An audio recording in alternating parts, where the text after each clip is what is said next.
Caras senhoras, prezados senhores, em nome do Grupo Ternuma, eu agradeço a presença de todos. Hoje nós temos uma plateia muito especial. Agradeço a presença do professor Fontinari e universitários da nossa UNB, de velhos companheiros, de membros do Ternuma, de amigos do Ternuma, simpatizantes do Ternuma. É uma satisfação muito grande, principalmente porque hoje nós teremos um palestrante bastante conhecido de muitos dos senhores. E talvez conhecido indiretamente, porque é um grande escritor, é um professor de economia, possui no seu site, Brasil Soberano, é um nacionalista ferrenho, é um admirador da Amazônia, preserva a nossa soberania a qualquer custo, como qualquer um de nós queria preservar. Tanto que, se não me falha a memória, há bem pouco tempo, ele escreveu um artigo chamado Soberania Ladeira Abaixo. Apesar de muitos conhecerem o professor Marcos Coimbra, eu, antes que seja lido o currículo do nosso palestrante, eu, baseado numa frase do ditado do meu curso, que é pelo dedo se conhece o gigante, eu diria o seguinte: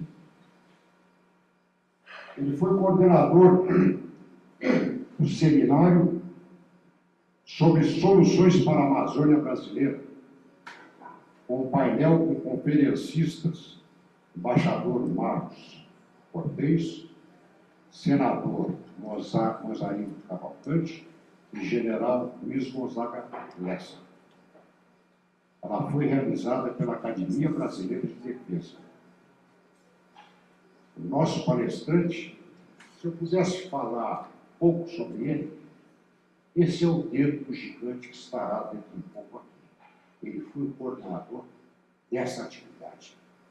Sinceramente, é o dedo, mas dá para imaginar o tamanho do cidadão capaz de participar, de incrementar, de levar a termo uma atividade dessa. Eu pediria ao coronel Corneto que tivesse esse o currículo do nosso líder convidado.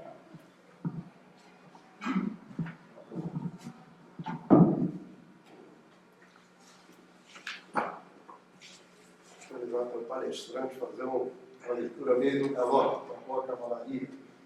Então, o nosso resumo do currículo vitae do professor Marcos Coimbra, bacharel em Ciências Econômicas, na UERJ, em 1969, pós-graduado em Administração Educacional, Universidade Metodista de Piracicaba, UNEP, 79, Superior de Guerra, nossa ERJ, em 81, Altos Estudos Política e Estratégia, em 86, diretor do curso de Economia do Centro Universitário Bennett, 79 a 83, membro do corpo permanente da ERJ, de 82 a 94, chefe da Divisão de Assuntos Econômicos, de 86 a 94, chefe do Departamento de Teoria Econômica da Bennett, em 83, e chefe do Departamento de Análise Quantitativa da UERJ, de 93 a 95. Professor de Economia e conferencista, CESAT, Universidade de Gama Filho, Estácio de Sá, Moraes Júnior, Banco do Brasil, ECMA, ECM, Petrobras, EG, ADESB, Clube Militar e outros. Professor aposentado de Economia da UERJ, de 77 a 2002. Consultor especial para assuntos parlamentares, Assembleia Legislativa do Estado do Rio de Janeiro, 95 a 2003. Conselheiro Federal do Grande Oriente do Brasil, 94 até 2003. Perito econômico da ERJ, de 94 a 99. Editor de Economia no Ombro a Ombro, 79 a 2005. Editor de Economia no jornal Esquadro, 94 a 2003. Professor de Economia Empresarial no MBA de Administração Econômica e Financeira da FUNCEFET, Rio de Janeiro, 2002 a 2005.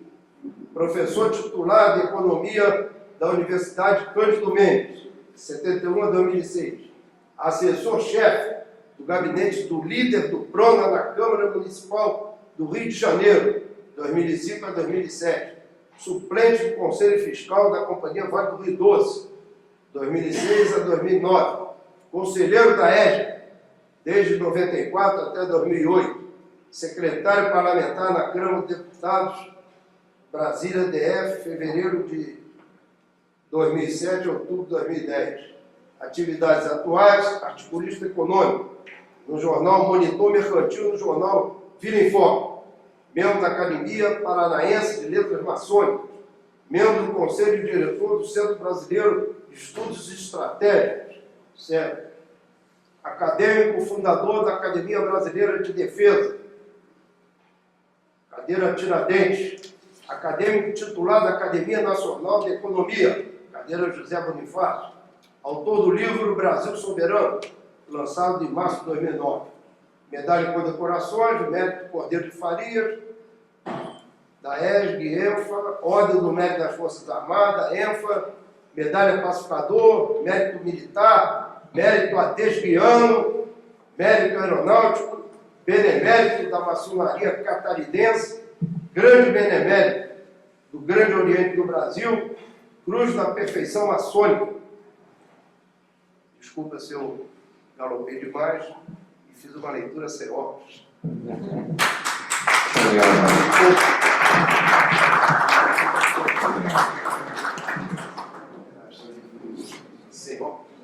Com a permissão das autoridades presentes, não? Tem muitas. Eu saúdo a todas na figura do general de exército Armando Luiz Malang Paiva Chaves, companheiro antigo de Escola Superior de Guerra, de general Valmir Azevedo. E cumprimento a todas as autoridades, senhoras, senhores.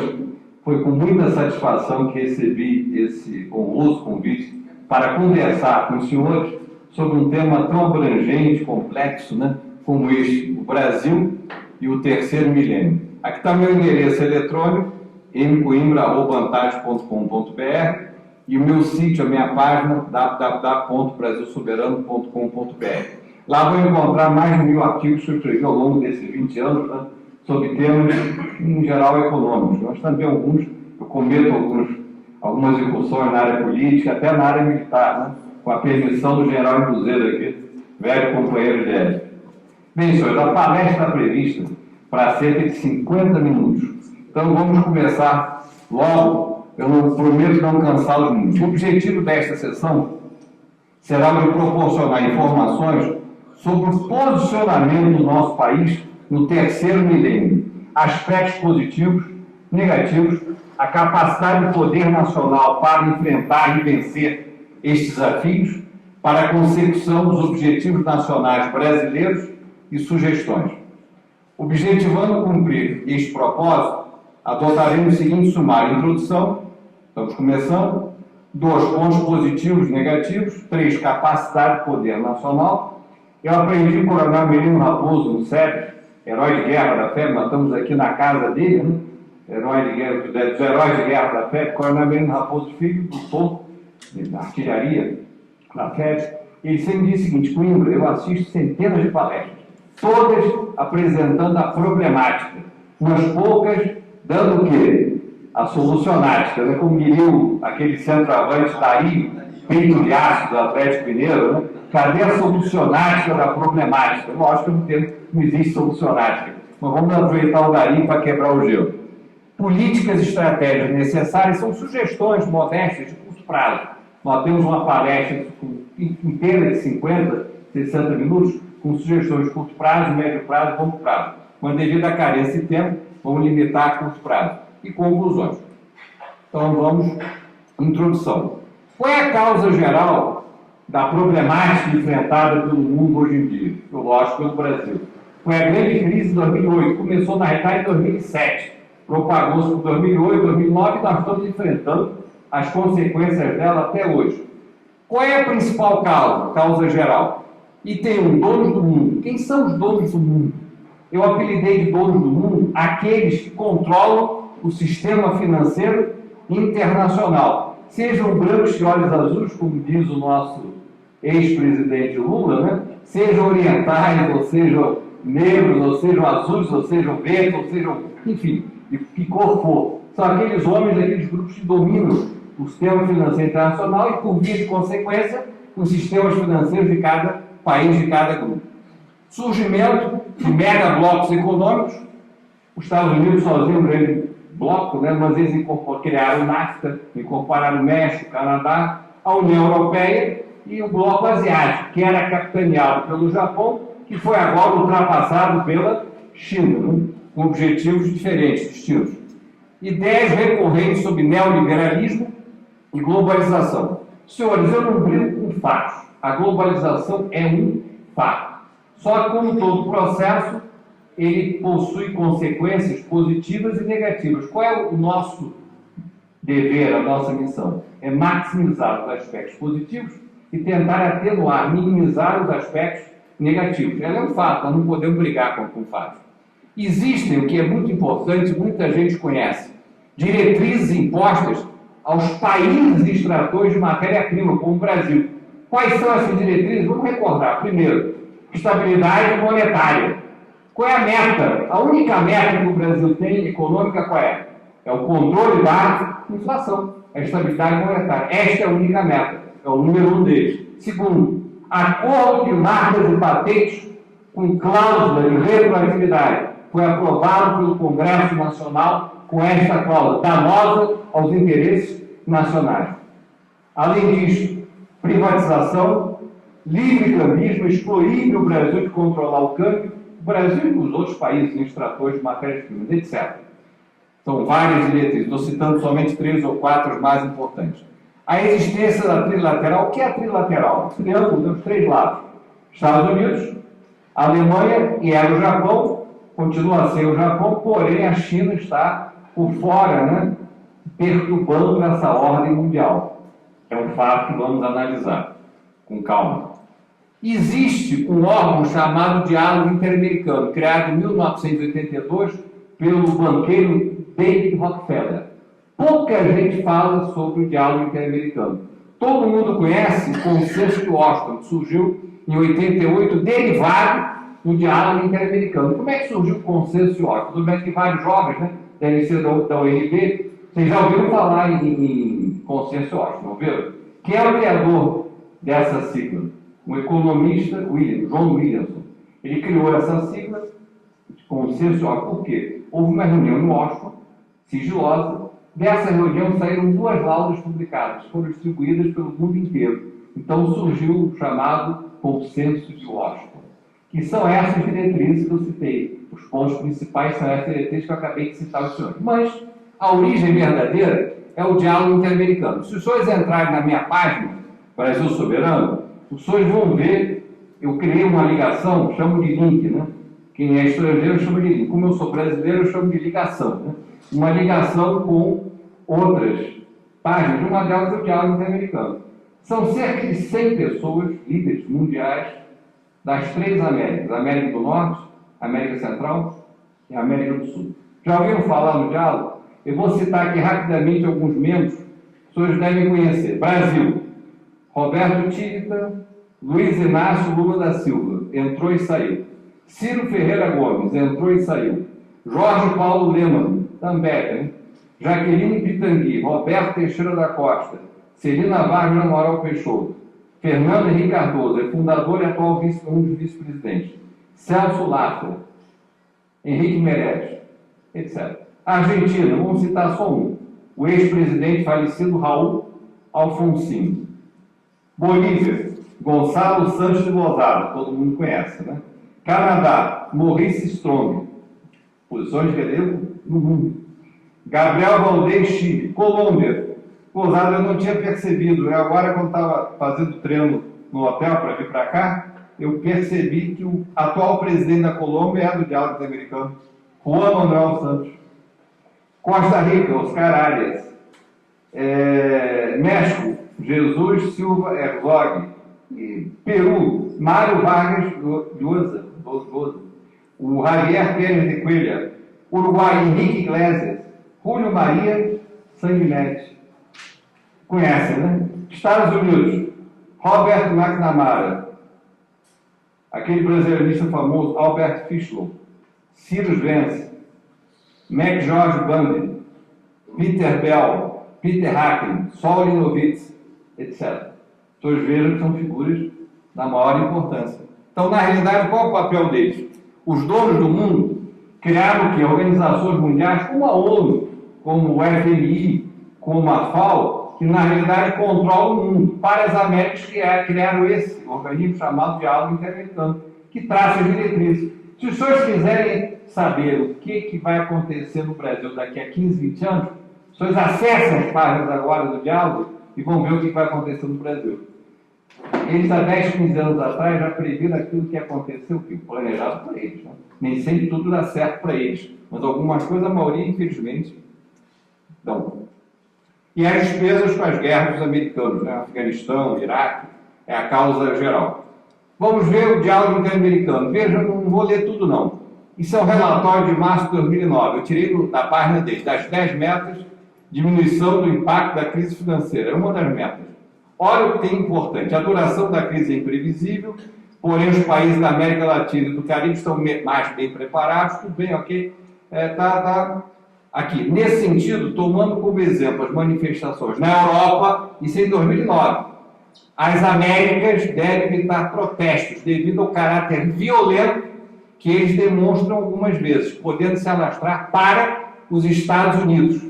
Para evitar tais atos, Washington, América Latina e Caribe devem melhorar suas relações interamericanas, porém a inevitável necessidade de empréstimos altos para a manutenção das economias, principalmente dos Estados Unidos, farão com que o país norte-americano evite investimentos em países em desenvolvimento, para garantir o retorno à sua estabilidade. A sua estabilidade de quem? Dele, Estados Unidos, não é nossa, não. Bom, causas específicas. Primeiro, taxas de juros artificialmente baixas praticadas pelo FED. Até hoje, a taxa de juros dos Estados Unidos é negativa. Quer dizer, a inflação deles é superior à taxa de juros que eles cobram. Perfeito? É negativa. Segundo, um enorme déficit orçamentário do governo americano. Hoje, o déficit orçamentário americano, com tudo que eles fizeram, com a adoção de várias políticas, está em 7% do PIB. O nosso é cerca de 3%. Eles têm uma dívida total superior a 104% do PIB. É o maior PIB do mundo. Cerca de 14 trilhões de dólares. A dívida deles é 104% do PIB deles. Então a situação deles é perigosa também. Bom, desculpa. Avancei. Outra. Falhas na regulamentação elevaram o grau de risco e alavancagem. Para vocês terem uma ideia, são chamados derivativos financeiros. No Brasil, você faz um depósito. O sistema bancário pode emprestar até o quê? A média é de 6, 7 vezes nos bancos privados. Nos bancos públicos, cerca de 5 vezes, correto? Então, quer dizer isso. Se o empresário depositou R$1.000, tem um depósito de R$1.000, o banco tem R$1.000. O banco pode emprestar um valor até 7 vezes. R$7.000. Tem que ter o quê? Um lastro, né? Uma garantia. Nos Estados Unidos chegou a 10, 15, 20, 50 e 100 vezes o caso que estourou, o Lehman Brothers. 100 vezes. Quer dizer, havia R$1.000 né? Depositados e 100 mil circulando de um banco para outro grupo financeiro para outro grupo. Exemplo, vou dar um exemplo. Quem é colega economista, me desculpe. Mas quem não é, preciso lembrar. Se vocês tiverem mais dúvidas, por favor, na fase de debate, terei prazer em esmiuçar o assunto. Um americano tem uma família, tem uma casa que vale $80 mil. Houve um período de prosperidade da economia norte-americana, a economia prosperou, cresceu, a casa passou a valer, como no Rio de Janeiro agora, 2, 3 vezes mais, passou a valer $200 mil, 250. Aí o banco chegou para ele, não foi por o banco não, o grupo financeiro, o banco chegou, Embuzeiro, você quer fazer um empréstimo? Eu te empresto $120 mil se você dá a tua casa como hipoteca. Ok, tudo bem, pegou $120 mil. O que ele fez com esses $120 mil? Viajou para a Europa, viajou para o Oriente Médio, foi a Israel com a família, gastou, foi a Las Vegas, enfim, o dinheiro sumiu. A economia entra em crise. O imóvel que valia 80, 100, passou a valer 200, 250, voltou a valer 80, caiu para 70. Aí o cidadão fica com uma dívida de 120 crescendo, que os juros eram negativos. Para ele agora começou a aumentar. Por quê? Mas a taxa de juros negativa é de modo geral. Mas para um devedor inadimplente, ela torna-se o quê? Maior, o refinanciamento. Então, de repente, está com uma dívida de 120, 140 mil dólares, não consegue pagar. Então, o que acontece? Ele perde o imóvel, ao chamado arresto dos imóveis. Então, não são um nem 10, não são 100. São milhares de famílias norte-americanas que estão perdendo o quê? Os seus imóveis devido a essa crise. Se propagou para o mundo inteiro, porque não tem dúvida, existe um sistema de vasos comunicantes da economia norte-americana para a economia europeia, para a economia asiática, Japão, Alemanha, todo mundo está envolvido nessa história. E qual é a solução? Está todo mundo procurando. A outra causa foi tratamentos desiguais para casos semelhantes. Vocês devem estar lembrados, a AIG e o Lehman Brothers. O governo norte-americano, na época, era do presidente George Bush, o filho, né? Ele socorreu a AIG. Por quê? Dizem as más línguas que lá também existe companheirismo, compadrismo como no Brasil. Então parece que a AIG foi uma financiadora generosa da campanha do Bush filho. Então ele socorreu a AIG, mas deixou o Lehman Brothers quebrar. Quando o Lehman Brothers quebrou, aconteceu o quê? A DENAC, lógico, apagou o pânico do sistema. Imagina, todos nós temos depósito em algum banco. Nós estamos baseados em quê? Na credibilidade, na confiabilidade. Se todos nós, ao mesmo tempo, sacarmos os nossos depósitos, o sistema financeiro vai à ruína, vai à garra. Não existe. Mesmo no Brasil, com compulsório de 44%, não existe como você segurar uma situação dessa. E a outra causa, a manipulação da taxa de câmbio pela China. Aqui eu uso o recurso audiovisual tridimensional. Vocês têm aqui uma célula de $1, correto? Em Gobi e Trust. E aqui os seus têm uma célula de 5 yuans chinesa. $1 vale atualmente, a última vez que eu vi ontem, 6,34 yuans. Quando na realidade deveria valer, segundo os chineses, na pior das hipóteses para eles, 5 yuans. Segundo os especialistas, economistas especializados em comércio exterior em câmbio, devia valer a metade. Quer dizer, o yuan está o quê? Ele está sobrevalorizado. Por quê? Isso permite a ele competitividade nas exportações. Por isso que a China tem o quê? Superávites vultosos no balanço de pagamentos. E o que eles fazem com esse saldo? Eles aplicam em títulos públicos norte-americanos. Vocês sabiam que o maior aplicador em títulos públicos norte-americanos é a China? E surpresa, o quinto é o Brasil. Quinto é o Brasil. Metade da dívida dos Estados Unidos está com o Japão e o Brasil, 50%. Mas o maior aplicador é a China. Então existe aí uma relação de cumplicidade entre Estados Unidos e China, acima da nossa vã compreensão. Bem, aqui está um exemplo do crescimento percentual das reservas líquidas dos bancos comerciais dos Estados Unidos. No eixo horizontal das abscissas, a série histórica de 1950 a 2010. No eixo das ordenadas, olhem só, 3, 6, 9, 12, 15, 18. 60 vezes 10 é 18. Isso significa o quê? 60 quintilhões por cento. O que significa? Que eles estão com moeda à vontade para investir no mundo inteiro e não sabem onde vão investir. Por quê? O investidor atende a 3 regras básicas: segurança, inclusive segurança jurídica, né? Rentabilidade e liquidez. Quais são os países que atendem a esses 3 requisitos?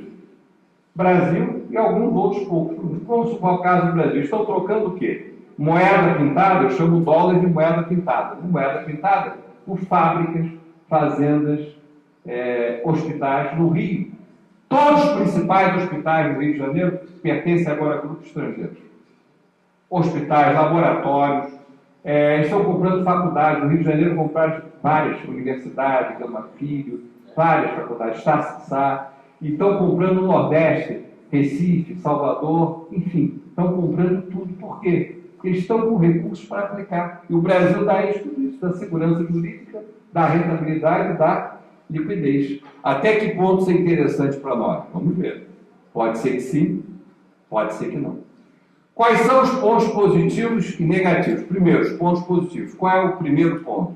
Em economia, é elevar o nível de depósito compulsório. Já citei, né? Ó, temos 44% dos depósitos à vista à ordem do Banco Central. Então, eles não podem ser mexidos sem autorização expressa do Banco Central. Então, isso dá o quê? Segurança ao sistema. Lógico, não vai acontecer o que aconteceu lá. Não da mesma maneira. Pode ser de outra. As reservas internacionais acima de 370 bilhões de dólares. Na realidade, é 377 a semana passada. Eu sempre faço a coleta de dados uma semana antes da palestra, 377. Bom, vocês vão dizer, o Brasil não deve mais. Deve sim. Além da dívida interna, tem a dívida externa. Se o senhor escolher o balanço do Banco Central, está lá, dívida não interna, tal, dívida externa, 80 bilhões de reais. Dividam por 2, que é a cotação dólar, né? Real, cerca de 40 bilhões de dólares. Multiplica por 2, dá quanto? Dá 80. Então, se o Brasil tem 377 de reserva, ele tem quanto de dívida na realidade? Soma 377 com 40. 217. Então, por favor, não diga que o Brasil não deve. Deve sim. Correto? Que é credor, deve ser bobagem. Ser medida o quê? Eleitoreira demagógica. O nível de emprego ainda é confortável. Por quê? O IBGE anuncia 5,4. Porém, não é 5,4. É segundo o IBGE. Segundo o DIEESE, é 10,9. E para mim vale mais o DIEESE do que o IBGE. Por quê? Porque o DIEESE colhe a taxa do desalento. É aquela chamada geração nem. Aqueles que nem estudam, nem trabalham e que desistiram de procurar o quê? Emprego. Vivem os custos do pai, da mãe, da família, da tia, do tio, entendeu? Do avô. É a geração nem. A renda e a massa salarial ainda foram um pouco afetadas, é verdade. Pacote da construção civil, PAC 1, PAC 2, logística. Quando eu estava negociando no bom sentido, nós conversamos com o Valmir sobre isso, ele me deu a ideia de tocar nesse assunto. Eu disse para ele, francamente, general, eu não acredito que esse pacote vá à frente. Cadê, senhor Valmir? Cadê o pacote? Houve a intenção, anunciaram no jornal, estardalhaço, TV Globo. E aí, cadê? Eles não cumpriram nem 50% do PAC 1, menos ainda do PAC 2. Eles vão desatar o nó logístico. Essa equipe está aí, que é medíocre. Desculpa, mas é medíocre. É uma equipe de companheiros, nem companheiros, é companheiros. De baixo nível técnico. A verdade é essa. O Manga não tem estatura para ser ministro da Fazenda, ministro de um país como o Brasil, ministro da Economia. Infelizmente não tem. E o PT tem quase melhor do que ele poderia colocar, mas não sei porquê. Tem as razões dele, mensalão, etc. Tem as razões dele. Bom, outro ponto positivo, o aumento expressivo do salário mínimo, sem dúvida. Nos últimos anos garantiu um aumento de renda para as camadas mais pobres. 2/3 dos beneficiários do INSS recebem o quê? Um salário mínimo. Mas é uma distorção violenta. Imagine o caso do João. Descontou 35 anos sob 2 salários mínimos. Aí se aposenta. Ele vai receber quanto? 2 salários, equivalente a 2 salários mínimos. A correção anual dele vai ser o quê? Somente a inflação, o reajuste da inflação. Aí tem o Pedro, que nunca contribuiu, mas conseguiu LOAS. Então ele ganha o quê? Um salário mínimo. O LOAS. Aí a cada ano que passa ele vai ter o quê? Um reajuste superior ao da inflação. Vai ter um reajuste real, onde ele vai ter os 6% da inflação, mais 4%, 3%, 9%, né? O que vai acontecer? Quem conhece matemática, eu sei que todo mundo aqui conhece, no decorrer do tempo, daqui a 4, 5 anos, os salários todos vão tender a quê? A um salário mínimo. Então, quem contribuiu 35 anos vai ganhar a mesma coisa que aquele que não contribuiu no tostão. Existe justiça nisso? Evidentemente que não, né? É algo profundamente injusto e digo até imoral. Um déficit nominal ainda abaixo de 3% do PIB de 2011, esse ano também vai dar menos de 2011. Quem não é colega economista vai dizer, ué, Coimbra, você não disse que nós temos superávit primário? Temos. Superávit primário é o quê? Diferença entre receitas e despesas. Sem juros. A meta desse ano era mais 3,1, mas não vai alcançar, vai dar mais 2,5. Eles vão diminuir investimento para alcançar 2,5, senão nem vocês conseguiriam. Mas nós pagamos cerca de 5% do PIB de juros. Aí você soma mais 2,5, menos 5 dá o quê? Menos 2,5, menos 2,6, por aí. Então o déficit esse ano deve ser abaixo de 3%, deve bater em 2,7, 2,8. vocês terem uma ideia, o ano passado, 2011, o Brasil pagou só de juros da dívida interna, e rolou, né? Cerca de 240 bilhões de reais. Esse ano vai ser menos porque a taxa de juros está declinante, mas vai dar algo em torno de 200 bilhões de reais. E nós tomamos também políticas anticíclicas razoáveis, que impediram o quê? O agravamento da grave situação que nós enfrentamos. Quais são os pontos negativos? Primeiro, um alto nível de compromissos fiscais assumidos em gastos correntes de pessoal e custeio. É a máquina pública. Uma dívida bruta de cerca de 62% do PIB. Aí um dos nossos queridos alunos da UNB disse, professor, mas eu li no jornal ontem que a dívida é de 35% do PIB. Isso é dívida líquida. É um conceito que só o Brasil usa. O conceito no mundo inteiro é que de dívida bruta. E a dívida bruta brasileira é de cerca de 62% do PIB, infelizmente. A taxa de inflação está alta, senhores. Ela bateu hoje 5,45%. Ela está tendendo a ser anualizada em 5,5%. A nossa meta é 4,5%. Mais 2, ou menos 2, ela poderia chegar até 6,5%. Mas 5,5% é uma taxa alta para o crescimento do PIB de quê? De 1,5%. Correto? Nós temos que, o economista tem que analisar a floresta, não a árvore. Né? Bom, e o que é pior? Nós estamos ainda, apesar da taxa ser declinante, real de juros, nós estamos ainda com a quarta maior taxa real de juros do mundo. Algo em torno de 1,8%, 2%.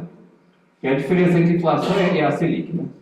A nova crise mundial, União Europeia é um exemplo. Né? Eu tenho um irmão, um amigo, médico, que veio de Portugal agora, esse Portugal está estourando. Ele veio de Portugal, estava lá, médico, estava lá trabalhando, veio para o Brasil. Ele disse que a saída de Portugal vai ser entrar no Brasil, ingressar no Brasil, voltar a ser aquela, né? Exato, o retorno, Portugal. Vai ser mais uma estrela da nossa bandeira. Infelizmente, eu sou descendente de português, meu nome, sobrenome é Coimbra. Não é Coimbra por acaso, é da cidade de Coimbra. Então eu digo isso com muito pesar, mas é verdade, infelizmente é. E o que é também grave, essa crise, isso é muito sério, pode provocar o retorno de parte das pessoas que obtiveram a ascensão social para a sua condição anterior, o que isso é inimaginável. Por exemplo, a chamada classe média emergente. Você sabe qual é o critério da autoridade do IPE e do IBGE? Quem ganha família, 4 pessoas, homem, mulher, 2 filhos, é o padrão, não?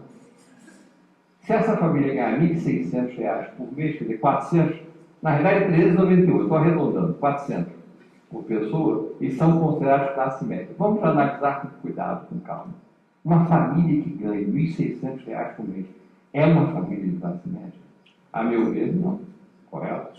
E o critério vai de 391 até 1.100, 1.200, uma coisa assim. Aí depois é que passa por patamar superior. E o que é importante, essas pessoas estão acostumadas agora aqui a viajar de avião. O porteiro do meu pé já viajou 2 vezes para Paraíba com a família. Eu fico satisfeito, ele pediu para fazer para ele a passagem para a internet, rapaz, eu fiz para ele e tal. Ele vibrando, isso é ótimo. Está comendo carne, está fazendo obra em casa, isso é excelente, mas e se isso acontecer? Quer dizer, ele vai ter o quê? Uma queda no patamar da condição de vida dele. Isso ninguém aceita. Isso pode dar graves problemas na segurança nacional. Porque ninguém aceita retroagir, né? Regredir. Todo mundo quer progredir. Gargalos enormes na infraestrutura. Em qualquer área, rodoviário, transporte rodoviário, ferroviário praticamente inexistente, portos, aeroportuário, silos, armazenagem, a situação é lamentável. Assim que eu viajamos alguns anos atrás, 304 para Maranhão, tivemos o culpado fui eu assumo, ela não queria. Vamos voltar de ônibus. De aonde, sim? De Parnaíba, né? Parnaíba para São Luís. Olha, não havia estrada, havia uma sucessão de buracos. A viagem pode demorar, sei lá, 4 horas, 4 horas e meia, demorou 8, 9. Eu não sei como nós chegamos vivos. Era cabra no meio, boi, vaca, cachorro, tinha tudo. E os buracos, não eram buracos, eram crateras. Parecia que tinha sido bombardeado pela artilharia do general, do coronel Raposo, né, na Segunda Guerra Mundial. Parecia sido bombardeado. Enfim, é o que nós temos. Né? E a qualidade da nossa mão de obra, infelizmente, cada vez mais está caindo a qualidade, seja a nível básico, médio, superior, até pós-graduado. Né? A gente vê cada colega aí dizendo cada bobagem, defendendo cada ideia esdrúxula, Continuando. Baixa taxa de investimento. O Brasil não consegue investir mais de 19% do PIB. Quando o ideal, na década de 70, do milagre brasileiro, sabe quanto o Brasil investia? 25% do PIB.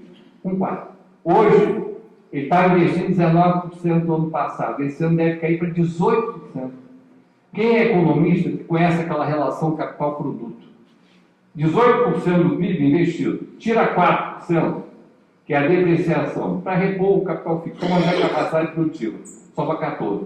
Vamos supor que a relação capital-produto do Brasil seja 4. Divide 14 por 4, dá quanto? Vocês são bons em matemática. 3,7. Isso é o limite do crescimento do Brasil. Por quê? Porque a taxa de investimento é baixa. Isso é admitindo uma relação capital-produto de 4. Pode ser maior, pode ser de 5. Ele não tem certeza. Então, como é que o Brasil pode crescer a 5% com essa taxa de investimento? Não pode. E a carga tributária nossa é elevadíssima. 36,5%, tendendo para 37%. É a mesma carga do Reino Unido. Só que no Reino Unido eles têm, o inglês, o cidadão britânico tem educação pública de qualidade, saúde pública universal de qualidade, segurança de primeira categoria. Nós não temos nada disso. Na nossa residência em Laranjeiras temos que ter milícia. Nós pagamos a milícia. Infelizmente, é contra a lei, mas somos obrigados a pagar. É milícia. É um policial que é o chefe da milícia. E os agentes são do Cerro Corá. Imagina. O vigilante dorme na minha porta do Cerro Corá. É morador, vocês já entenderam, né? É morador do Cerro Corá. É segurança particular. Educação, escola, tem que ser o quê? Particular. Saúde, quem tiver o plano de saúde já está tratando a gente como indigente, imagine o SUS. Perfeito? Meu genro é médico, o que ele conta nos hospitais nos quais ele trabalha é de chorar. A minha mulher é advogada, é assistente social, não vou dizer o que ela me conta, senão ela vai sair presa. Quando chegar no Rio de Janeiro, ela vai ser presa. Agora mesmo ela está sofrendo um Cabral, esse senhor aí chamado Cabral, ele está obrigando os servidores públicos a assinarem um acordo com uma fundação criada por ele. Quem assinar esse acordo dobra a carga horária e ganha mais R$500 por mês. Quem não assinar vai ser transferido, vai ficar à disposição do RH, vai ser transferido para Saracuruna, Austin, Araruama, Barre, né? Barre-Sai, sei lá, São João da Barra, enfim, ele está coagindo, ameaçando, né? Ou faz o que eu quero, passa para a fundação, ou vai lá vai ser transferido para onde? Para Deus. Enfim, é isso que nós temos. Bom, o nosso passivo externo, bruto, é superior a 1 trilhão e 300 bilhões de reais. Isso em dezembro de 2011. O dado é do professor Reinaldo Gonçalves, que foi o formulador da primeira política econômica do governo Lula. Agora ele rompeu com o Lula, ele está na oposição, não é do nosso lado não, mas eu respeito, é um grande economista, tem vários livros publicados, é titular de Economia Internacional na Universidade Federal do Rio de Janeiro. O professor Reinaldo Gonçalves, é dado dele, estou aproveitando o dado do adversário. Né?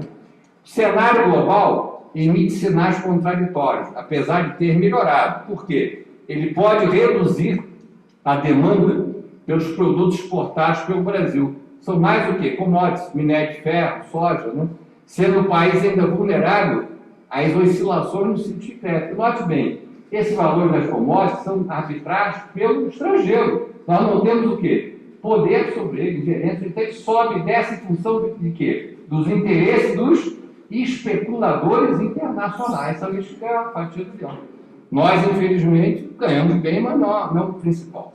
Aí, isso aí que talvez seja o principal. Os jovens estejam presentes, inexistência de um projeto nacional de desenvolvimento. Eu aprendi desde garoto que quando a gente sai de casa, a gente faz um planejamento. Na segunda-feira, domingo, você faz da semana, fazer em segunda-feira, tem um planejamento. Isso é nível individual, no micro.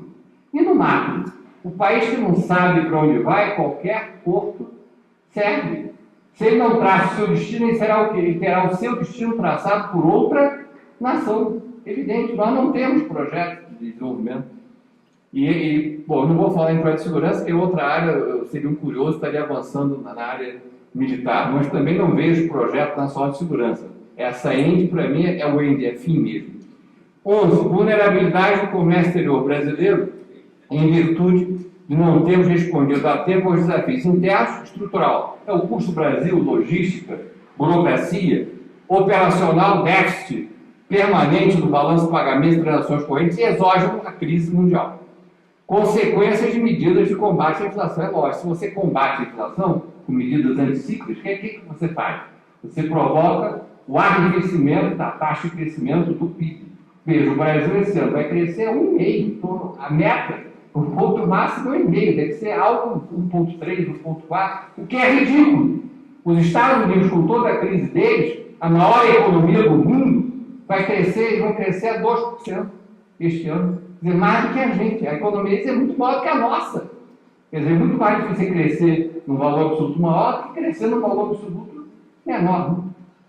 Pelo menos foi isso que eu aprendi na minha faculdade. Pode ser que tenha mudado hoje. Bom, a capacidade de poder nacional. Primeiro, vemos a deterioração das instituições nacionais, todas elas. Infelizmente, a família, a escola, a universidade, a maçonaria que eu pertenço, as Forças Armadas, todas elas em processo de desgaste, de deterioração.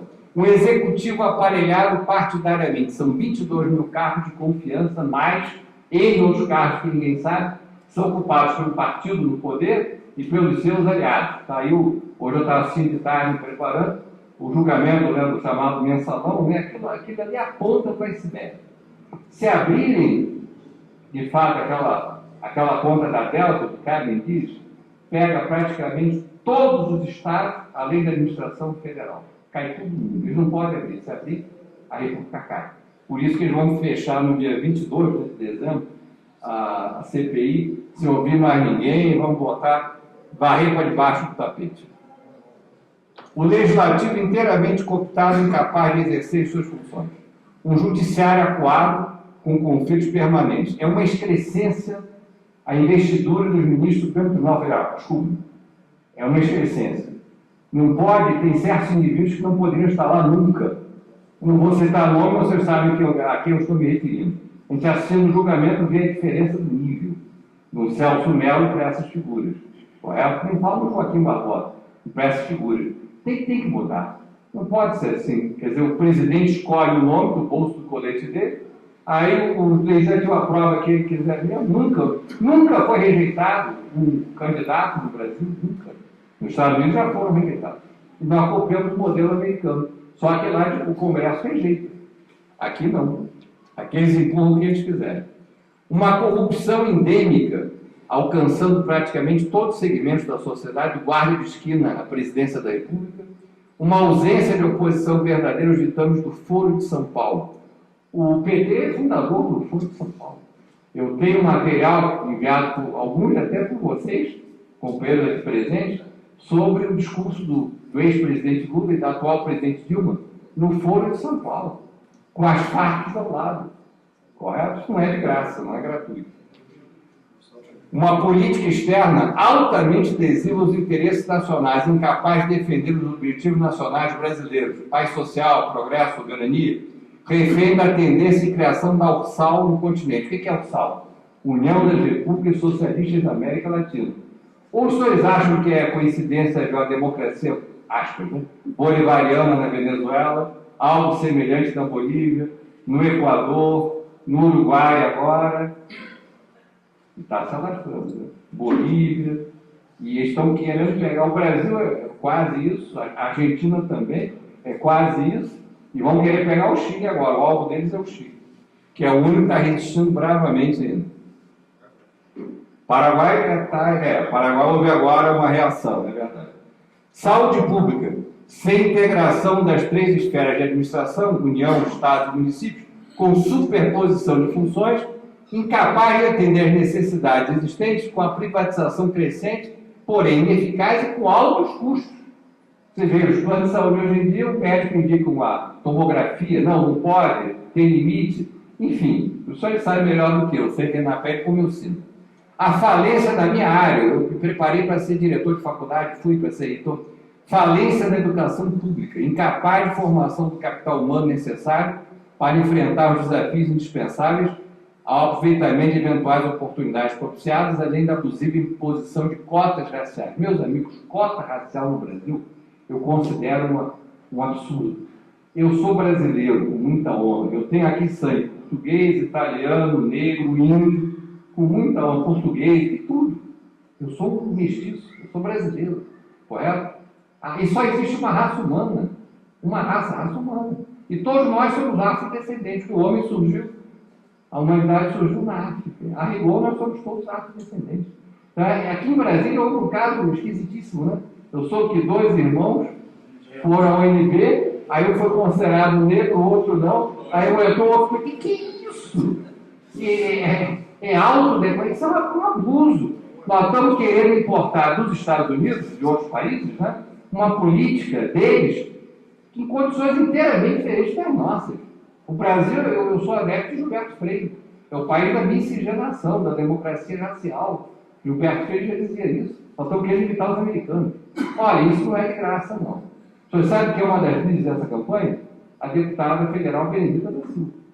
Uma vez eu fui ao consulado americano para um evento que eles me convidaram, e ela estava lá sentada ao lado da cônsul americana. Não era consuleza, não, era cônsul mesmo, americana. Também era negra.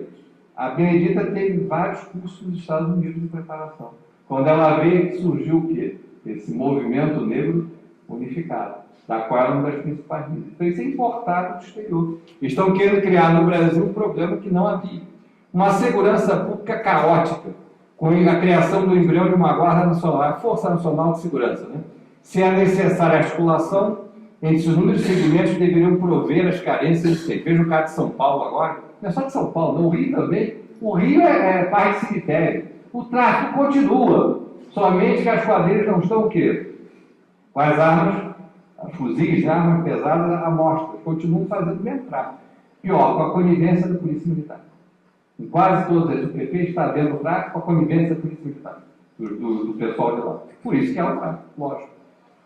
É muito dinheiro. A falta de controle sobre a atuação das diversas ONGs, especialmente estrangeiras, disseminadas pelo país, principalmente na Amazônia, né? Por que não tem ONG estrangeira no Nordeste, no semiárido nordestino, que substitui progressivamente a ação do Estado? A ameaça de balcanização do país, essa é uma tese que eu defendo, que eu luto há muito tempo, com a criação de quistos indígenas e a adoção de medidas racialistas, agora tem até quilombola, promotoras da desintegração da coesão social ainda existente. O que é isso? Você demarcar uma raposa Serra do Sol, que é uma raposa Serra do Sol, e o Supremo aprovou por 10-1. O único voto contrário foi do Marco Aurélio. E o Carlos Alberto Leite, por Deus, ele fez o quê? Aquelas 18 salvaguardas, que ainda dão uma certa garantia a nós. E a AGU, desse Luiz Inácio Adams, ela baixou a portaria 303, disciplinando a aplicação da decisão do Supremo. Aí ela foi agredida por ONGs estrangeiras, pelo CIMI e por esses ambientalistas, entre aspas, voltou atrás. Ela agora, a portaria está suspensa. A gente vamos deixar para a fase de debate as perguntas, por favor, para facilitar, porque senão não termina nos 50 minutos. Eu estou correndo para tentar. A companheira ali queria fazer a intervenção. Enfraquecimento deliberado das Forças Armadas, em especial nos últimos 16 anos, eu diria já 18, né? Com evidente prejuízo do cumprimento de suas funções constitucionais. Insuficiente aporte de investimentos em pesquisas pura e ou aplicada, tornando o país cada vez mais dependente de tecnologia externa. O Brasil investe cerca de 1% do PIB dele em pesquisa. A Coreia investe 5%, a Alemanha e os Estados Unidos 3%.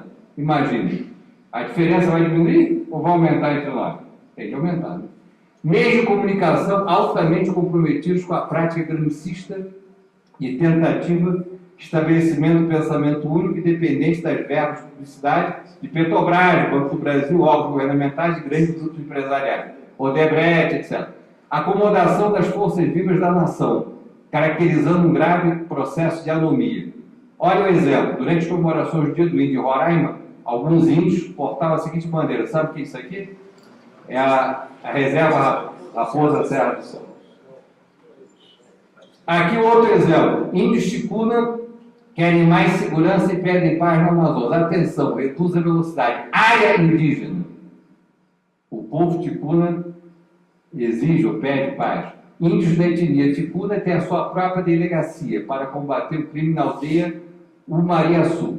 1.105 km de Manaus. As armas, palmatória, chicotes e cacetetes. Tem farda com o logotipo de 2 cacetetes e um facão do SPI, design e nome criados por eles mesmos. Os detidos são levados a uma prisão de 1,5 metro quadrado. Pergunto aos senhores, isso é legal? Não. É o arrepio da lei brasileira, da legislação brasileira. Porém, isso é a ponta do iceberg.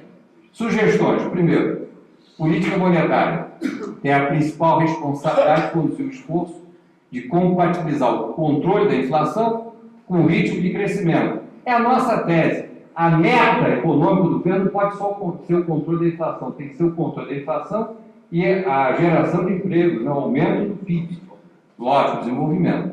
Política fiscal, apoio à rede de proteção social, está sendo feito, e realização de vitais investimentos públicos, em especial na infraestrutura econômica e social. Saúde, educação, segurança, ciência, tecnologia, energia, transporte, comunicação, está sendo feito de forma precária. Políticas diversas, vamos repensar o papel do Estado, com a diminuição de gastos excessivos em custeio e maior destinação dos recursos destinados à atividade produtiva. O Estado deve ser eficiente e eficaz. Deixa dessa maneira dizer que tem que ser máximo, tem que ser mínimo. Isso é ideologia. Ele tem que ser eficaz, tem que cumprir com os objetivos. O mais importante é a elaboração de um PND contendo políticas, estratégias, o que fazer, o como fazer, bem definidas, vinculadas a prazos, orçamentos, órgãos responsáveis, com cuidadosa implementação por técnicos competentes. Previsões. O país bem posicionado inicialmente não escapará de uma deterioração lenta e progressiva, importada dos demais devido à falta de ação adequada das autoridades. A taxa de crescimento do PIB desse ano deve ser em torno de 1,5 para baixo. É a previsão, infelizmente. Bom, aqui eu tenho ainda 10 minutos, né? São sugestões, comecei 25, temos 8 minutos. Sugestões de política e estratégia de curto prazo. Eu vou ter que correr aqui um pouquinho.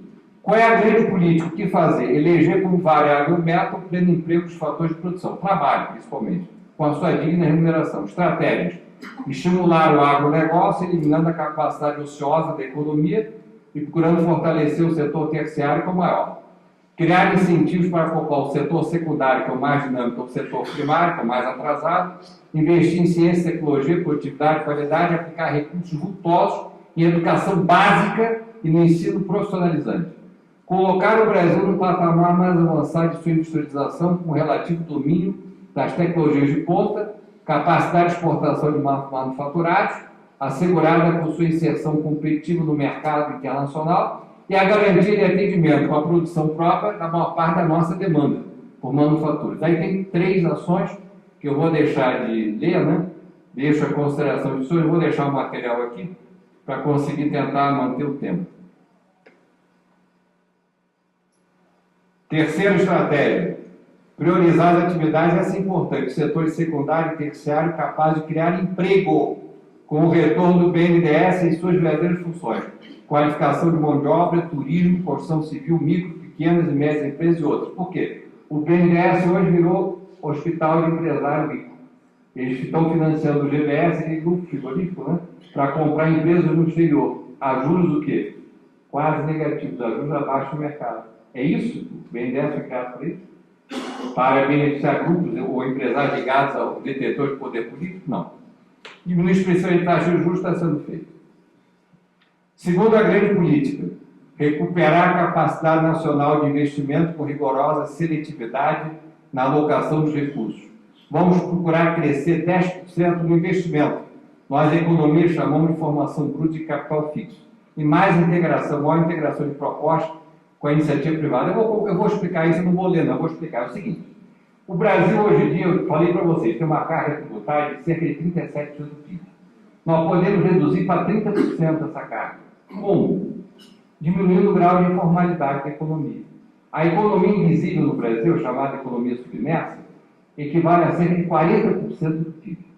Se nós tirarmos atividades ilegais, tráfico de drogas, de armas, etc., cai para 20%. 20% do PIB, vocês vejam, não é pouco. Se nós conseguirmos ganhar metade desses 20%, 10%, nós vamos ter o quê? Em valor absoluto, a mesma arrecadação que nós temos hoje, com os 36,5%, 37% de carga tributária, diminuindo o grau de informalidade, onde todos pagam, aumenta o universo tributário, todos pagam menos. Agora, quando poucos pagam, lógico, vão pagar mais. Então, nós conseguimos o quê? Se nós reduzirmos as despesas para 24%, 30 menos 24 dá 6%. Então estão faltando 4. Como é que você vai fazer diminuir para 24? Diminuindo os subsídios, incentivos fiscais, transferência de recursos para estados e municípios. A maioria não, mas grande parte dos 5.500 e tantos municípios brasileiros são inviáveis economicamente. E diminuindo o pagamento de juros da dívida. Como esses 4%? Utilizar reservas financeiras das empresas. Sabiam disso? As nossas empresas têm cerca de 4% do PIB em reservas financeiras. Paradas, aplicadas. Basta eles investirem na atividade produtiva. Para isso tem que ser estimulado. Obter o reingresso de recursos adicionais emigrados para o exterior. Manter a poupança de risco para empreendimentos específicos. Então, nós temos 1% do PIB, tentar elevar para 2%. E tornar o setor público, em suma, superavitário, né? Mobilizando capital privado para investimento nos setores básicos da economia. E não capitais do BNDES. 6 mais 4 dá 10. Faça o cálculo comigo. 18 mais 10, 28. 28 menos 4, 24. 24 divididos por 4 dá quanto? 24 por 4, 6. Então nós podemos voltar a crescer o quê? 6% ao ano. Com essas medidas. E não 1,5%. A terceira grande política, implementar a política cambial de comércio exterior destinada a inserir o Brasil na economia internacional de modo mais favorável aos interesses nacionais. Essas medidas aqui, a maioria estão sendo feitas. Expressividade da taxa de câmbio, supervisionar o orçamento cambial, fixar a política proteção aduaneira. Note bem, não estou defendendo imposição de tarifas aduaneiras, não. Protecionismo. É medidas fitossanitárias, como eles fazem conosco? Entendeu? Medidas fitossanitárias, selo verde, o que eles fazem com a gente? A gente tem que fazer com eles. É subrepetício. É o que eles fazem. Conclusões. O Brasil não é uma ilha de fantasia. Em tese, é possível pensar um modelo de desenvolvimento econômico baseado no mercado doméstico, cuja distribuição de renda seja razoável. Mas, infelizmente, não é o nosso caso. Por quê? Ao estimular o crescimento do mercado interno, que está sendo feito, o governo tem usado o quê? Crédito farto, abundante, principalmente através do Banco do Brasil, da Caixa Econômica, né? E assistência social, Bolsa Família, Bolsa isso, Bolsa Escola, Bolsa... O que aumenta a renda disponível dos mais pobres, sim, sem que a distribuição de renda interna seja de fato alterada. Os canais de crédito popular, na medida em que a metástase da crise global vai avançando, definham com a queda da renda real, ou o medo de ficar sem emprego. O que adianta o Banco do Brasil, a Caixa Econômica, diminuir a taxa de juros de 5 para 4, para 3, se você tem o receio de perder o emprego amanhã? Você não vai pegar dinheiro emprestado. Para agravar, o país tornou-se exportador sem gerar uma capacidade de inovação e modernização da sua infraestrutura, sendo dependente de mercados externos com colapso irreversível em prazo de 2 a 5 anos. Se hoje concluímos, já estou com 50 minutos de exposição, eu procuro ser disciplinado, correr um pouquinho, como diz o coronel Coelho Neto, né? Eu sou de infantaria, não foi galope, né? Correto? Né, Ingrid? Mas então, eu queria dizer o seguinte, eu estava conversando com alguns companheiros aí na entrada, antes da palestra, todo mundo fala que o Brasil está repartindo melhor a renda. Não, não está. Não é renda. Quem é economista sabe que a renda interna se compõe de 4 subconjuntos, 4 variáveis. Salários, aluguéis, juros e lucros. Os lucros permanecem o quê? Crescentes. Os juros eram crescentes, agora estão se estabilizando. Aluguel estabilizou. E os salários? A variável que está sendo atacada é o salário. Os atuais detentores do poder político atentem para isso. Estão fazendo essa repartição, aspas, de renda, à custa da classe média verdadeira, a nossa, aqueles que recebem salários, pensões e aposentadorias. Quando a presidência da República dá um reajuste igual à inflação para quem ganha mais de 2 salários mínimos de pensão, aposentadoria, e dá mais do que isso para quem ganha um salário mínimo, ela está fazendo o quê?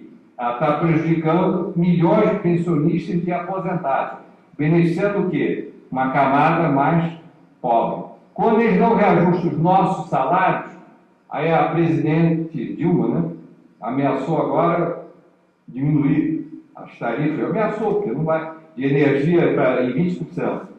Agora, anteontem no Rio, a partir de ontem no Rio, a Light já aumentou em cerca de 12% as tarifas de luz. 12%. se eles de fato tentarem diminuir 20% da tarifa em janeiro do ano que vem, do ano vindouro, o que vai acontecer? O sistema elétrico entra em pânico. Aqui já não houve apagão em Brasília? Houve. No Rio de Janeiro, segunda-feira, houve no aeroporto. Galeão, filho do governador, e vai começar cada vez mais apagão, porque eletricidade, energia elétrica demanda o quê? Investimentos vultosos, infraestrutura. Não é usina a fio d'água, como estão querendo fazer. O que é isso? Usina a fio d'água em Belo Horizonte? Reduz a capacidade por pressão dos ambientalistas. Aí eles é que obrigaram isso. Aí agora estão dizendo que não devia ser construída porque é fio d'água. Mas eles é que obrigaram o governo a fazer a fio d'água. Quer dizer, eles mandam no Brasil, porque nós não temos o quê? Nós não temos autoridade, não temos soberania, não temos independência. Nós somos escravos de qualquer um, e aí dessas Greenpeace, essas coisas que até WWF me recusa a pronunciar o nome, que tem senhoras presentes, são palavras de baixo calão. Então, até são impróprias, desculpem as senhoras presentes ter citado essas organizações, mas são organizações apátridas, que deveriam ser banidas do território nacional, como outros países já fizeram. E elas atuam aqui indicando o presidente da FUNAI, nomeando o ministro da Reforma Agrária, do mesmo, faz o que querem aqui. E o governo fica impassível assistindo a isso. Bem, senhores, eu estou em 2 minutos do tempo. Muito obrigado pela atenção. Vamos agora à fase dos debates, né?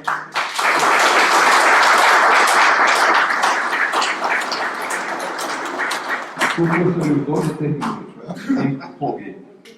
Lá em Roraima, 53% do território já foram já são usinas, né? E agora em Mato Grosso do Sul, os índios, porque não tem minério, não tem nada lá embaixo, só tem terra para plantar milho, arroz e feijão lá. Por que não tem nenhuma ONG lá defendendo aqueles índios do Guarani? Agora ele como é seu nome? Aquilo.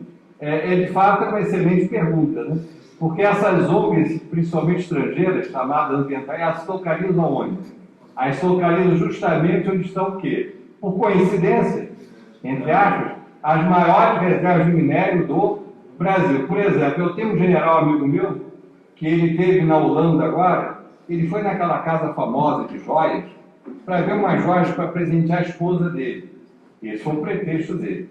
Mas, na realidade, ele estava em trabalho de inteligência. Aí ele foi nessa casa, que eu não vou dizer o nome, né? Principal do mundo. Aí tinha diamante azul. Aí tinha uma exposição com slides da origem do diamante azul, etc. Aí ele fez uma série de perguntas. Sabe de onde é que veio esse diamante azul? Da Raposa, certo? Sol, na Holanda. É a principal vendedora de joias do mundo. Está vendendo diamante azul lá de Raposa, Serra do Sol.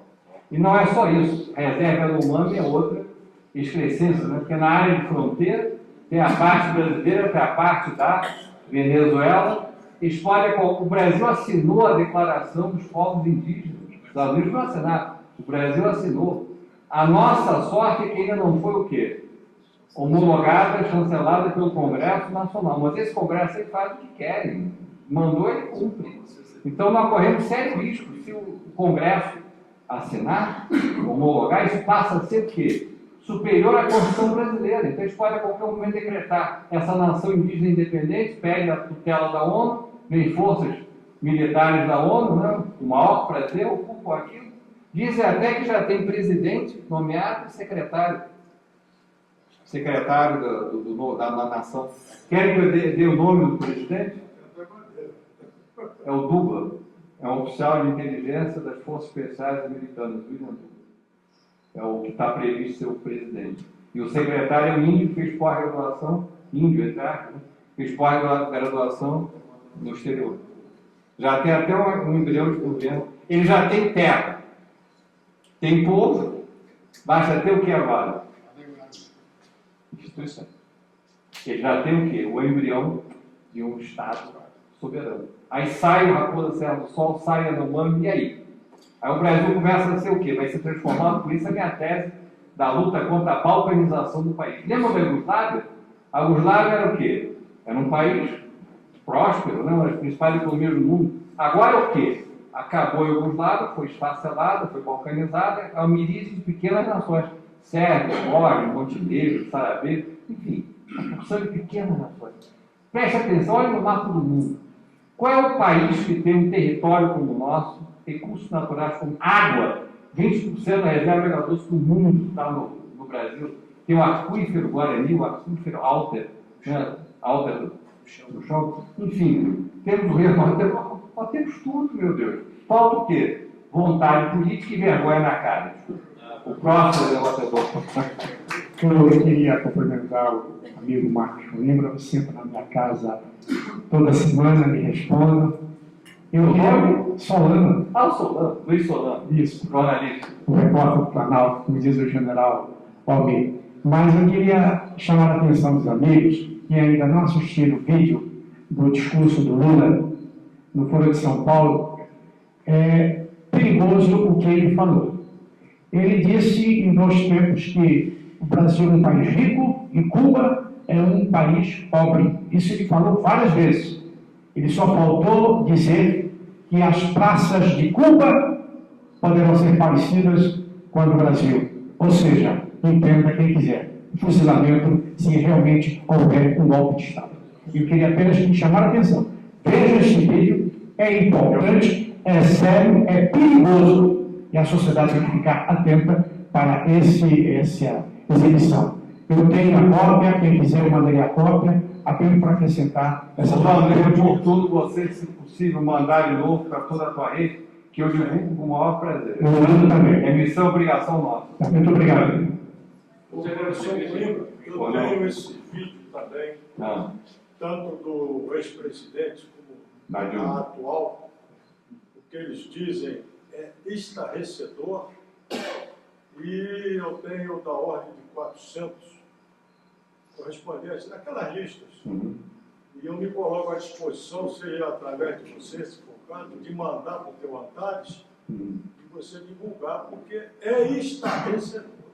Como é um vídeo grande, eu vou pedir a você, a gentileza, de mandar para o meu, eu vou te dar depois o meu endereço alternativo, que é da 8. Aí, a Antares às vezes não recebe, que a carga Isso que o companheiro do falou Solano. ali,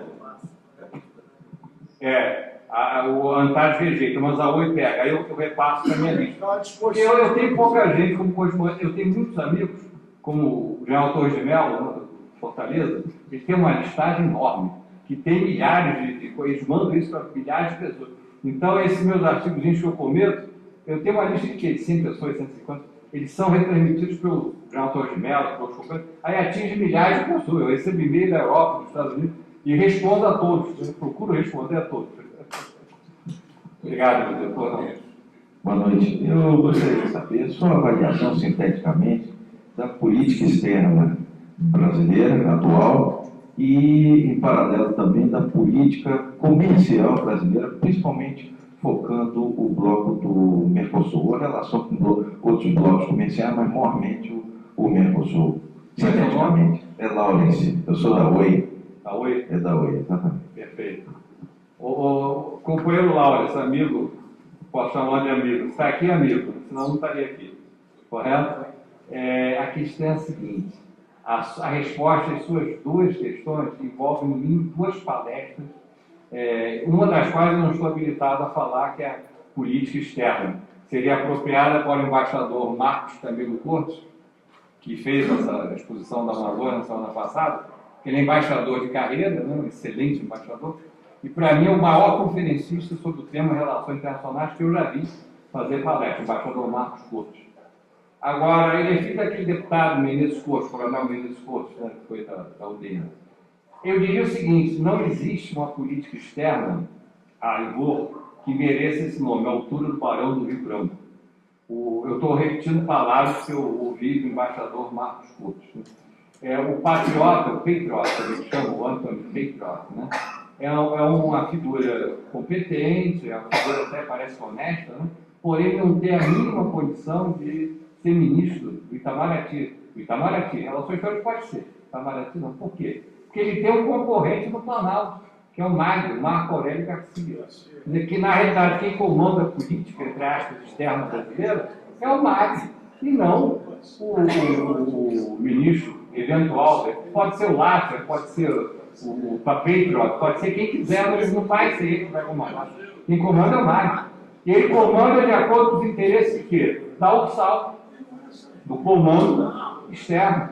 Agora, na política comercial, tudo bem, eu posso falar mais um pouquinho.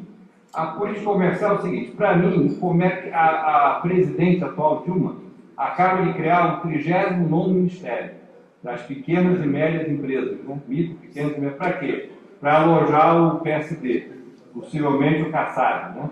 É o 39º. Bom, o Kassab, parece que é isso. Bom, e ela esqueceu que, para mim, economista, há necessidade da criação de quê? De um Ministério, sim, do Comércio Exterior. E o comércio exterior brasileiro é muito importante para o país. As suas atribuições estão sendo o quê? Canibalizadas por N ministérios. Desenvolvimento, ciência e tecnologia, por N ministérios. Então está faltando o quê? Um comando central. Aqui existe um órgão, tal, mas não funciona. Tem que ter um comando central, tem que ter unidade de doutrina, unidade de comando, tem que ter responsabilidade. Então, para mim, o primeiro passo é a criação de um Ministério do Comércio Exterior, com um técnico, não para privilegiar político partidariamente um adversário de ontem, que hoje passou a ser o quê? Um aliado. Um homem que diz que o partido dele não é de centro, nem de direita, nem de esquerda. Então é de quê, meu Deus? Se não é de centro, nem de direita, nem de esquerda, é o quê? É um balcão de negócios, é o que é. Correto? Quer dizer, é altamente prejudicial à nação, para um partido como esse. O Tribunal Eleitoral deveria o quê? Deveria intervir e caçar o registro dele, no mínimo. Bom, mas existe. Então, acontece o seguinte, eu conheço, por sorte minha, algumas figuras exponenciais do comércio exterior brasileiro. Benedito Moreira, Pratinho de Moraes, né? E outros. Eu tenho profundo respeito por eles, acho que tem excelentes ministros do comércio exterior, e penso que a política, qual é o grande problema do Brasil? O Brasil tem o que oferecer, mas não tem como. As delegações estrangeiras, quando vão a congressos internacionais de comércio exterior, elas levam 90, 100 representantes. Mas não é para passear, como faz a comitiva do Sérgio Cabral, com bandana na cabeça, com guardanapo na cabeça, não. É para trabalhar. São economistas, advogados, com pós-graduação em comércio exterior, para vender o quê? Os seus produtos, em defesa dos interesses nacionais de cada país. O Brasil vai com 2 ou 3 representantes, em geral, Ju e Itamaraty. Então, é desigual, a número de Davi contra Golias. São 3, 4 técnicos brasileiros, em geral, do Itamaraty, que são quadros excelentes, mas eles não fazem milagre, né? Contra 100, uma tropa de 100 especialistas, advogados, economistas, engenheiros, diabo. Então, qual é o resultado final? Nós vamos perder sempre, evidentemente. Então, nos congressos, nas conferências nacionais, nós já iniciamos perdendo de 10 a 0. Quer dizer, em desvantagem. A gente marca um golzinho aqui, 10 a 1, 10 a 2, acabou. Vamos perder sempre. Então, falta o quê? Estrutura, falta preparo, falta o quê? Planejamento, falta a criação de quê? De um plano nacional de desenvolvimento, a criação de um ministério da pesca, para quê? Criar o carro para beneficiar o Haddad em São Paulo. Aí bota aquela sexóloga, Marta, né? Como ministro de quê? Ministro de turismo, cultura. Era turismo, né? Mas relaxa e goza, quando você relaxa. Uma mulher desse nível como ministra da cultura. Quer dizer, é algo assim para beneficiar o Haddad, para engajar na campanha, para ganhar qualquer preço. Agora, o terceiro ministério, o Kassab, que apoiava o Serra em Castro. O Serra era um péssimo candidato, desculpe, eu não posso fazer vídeo do avô da pessoa, mas é uma figura antipática, autoritária, enfim, eu tive contato com o pessoal lá no Clube Militar, quando ele fez uma palestra, né, quando era candidato a presidente, eu tive as piores impressões dele. E o pessoal da FAP que servia aos ministérios, quem faz o transporte e autoridade, o que eles me contaram sobre as atitudes, o comportamento dele no avião, eram coisas terríveis, para depreciar os oficiais que estão exercendo lá a função. Não vou entrar em detalhes de pormenor, não. As pessoas conhecem melhor do que eu. Então, a derrota dele foi uma bênção para nós. Agora, a vitória do Haddad foi um desastre. Porque nós estamos numa situação que nós não temos candidato. Quer dizer, num município como São Paulo, quem era o nosso candidato? Governo de São Paulo, sim, pode ser o Alckmin, pode ser. E governo em 2014, quem é que vai ser o nosso candidato à presidência da República? Qual é o nosso partido? Nós temos? Não sei, tem que pensar nisso. Nós estamos em 2012. Essa altura já devia ter um candidato, partido político, tinha que ter o quê? Verbo de campanha, não é isso? Falam em lançar o Joaquim Barbosa como candidato, como falar em lançar o general Heleno. São figuras maravilhosas. Eu pergunto o seguinte: qual é o partido que vai ter que ser no mínimo 3 minutos de televisão para poder ter espaço, né? Mídia? Quem é que vai investir cerca de R$1 bilhão? Uma campanha para presidente no Brasil hoje em dia está em torno de R$1 bilhão. R$1 bilhão, tem que ter os convênios estaduais. Tem que ter 27 candidatos a governadores que apoiem o nosso candidato, para poder ter a rede, a teia de aranha, para poder ter votação. Quem? É difícil. Então nós vamos continuar a votar no menos pior. Quer dizer, são 4, 5 candidatos, nenhum deles nos interessa. Todos são adversários, todos são inimigos. Então a gente vai votar no que vai causar menos dano. Né? É incrível.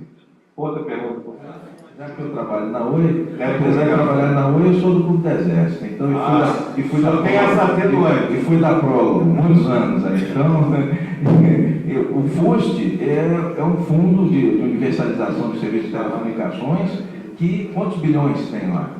Mais de 2 bilhões. E o que é feito, o que vai ser feito com isso?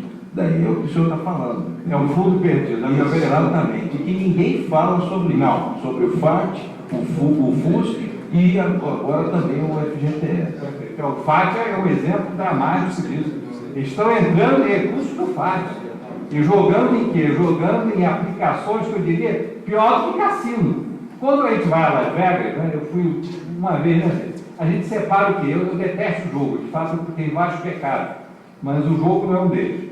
Então eu separo R$100 para ela, R$100 para mim, aí eu jogo aquilo, eu perco em 5 minutos, eu não tenho sorte nenhuma. Ela ganha, aquelas maquininhas ela ganha. O que eu faço? Ela ganhou R$300.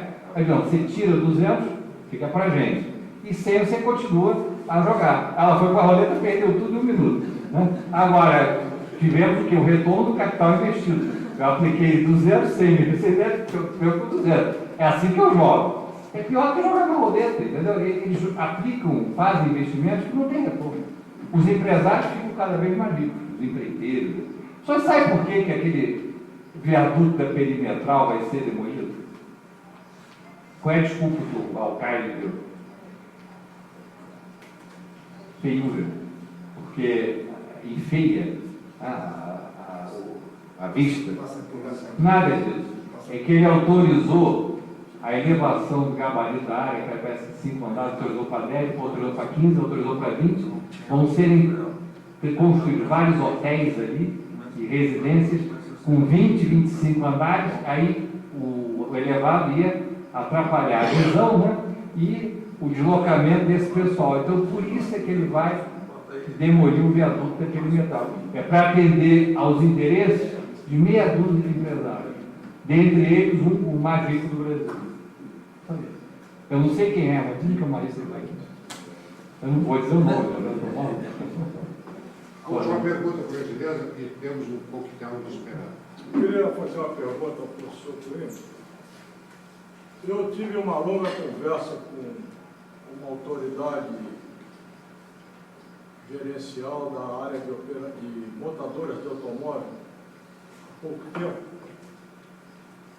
E nós aprofundamos a conversa e me foi passado um dado de que 31% dos carros vendidos, não sei da linha branca, só sei dos automóveis, nesses últimos 2 ou 3 anos, e principalmente agora com essa isenção provisória de IPI, vendeu-se carro há 60 meses e até 72 meses. Bom, 31% desses carros já foram arrestados. Então, mutatis mutandis, você vai entender por quê.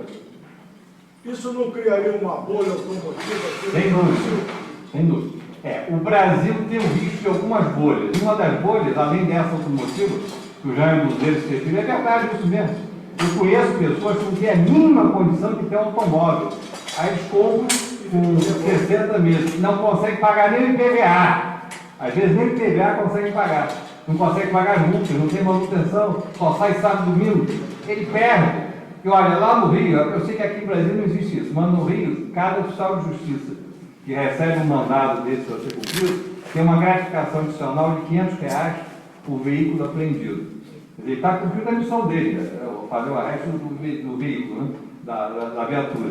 Mas ele tem um adicional de R$500, né, que as seguradoras dão para incentivar, né, a pressa nisso. Então está criando um mercado de carro, está criando de fato uma bolha.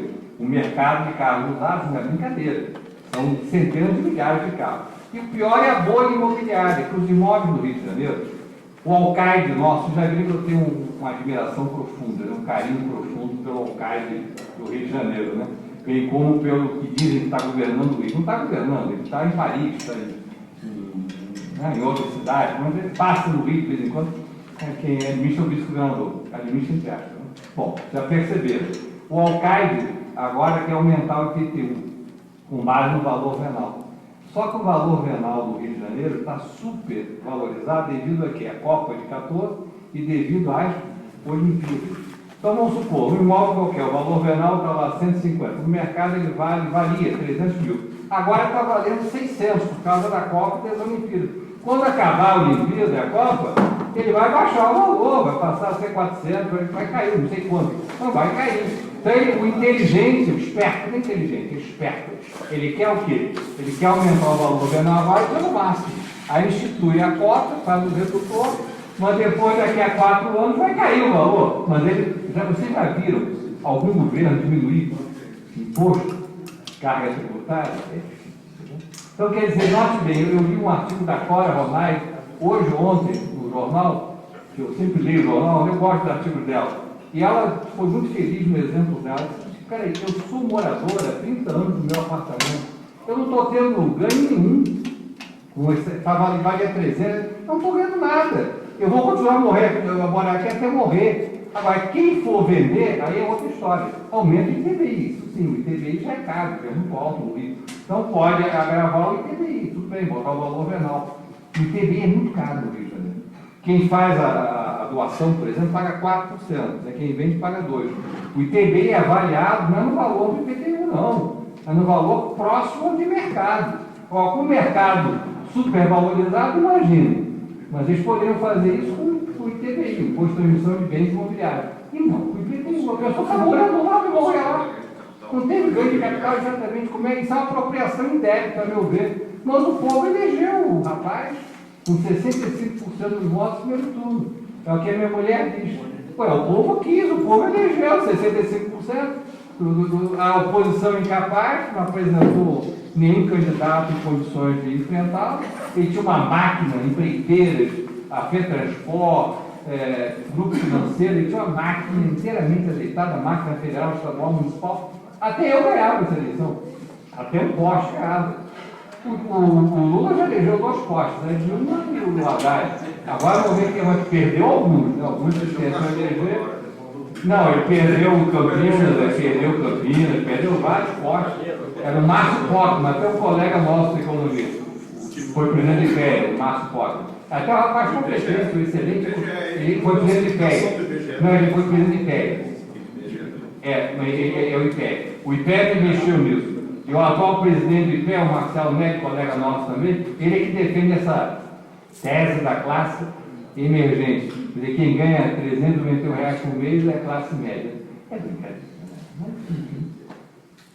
Não tenho maneiras de agradecer ao palestrante que nos fez uma apresentação maravilhosa, a não ser solicitando de todos os senhores e as senhoras, concedam a ele uma grande salva de palmas.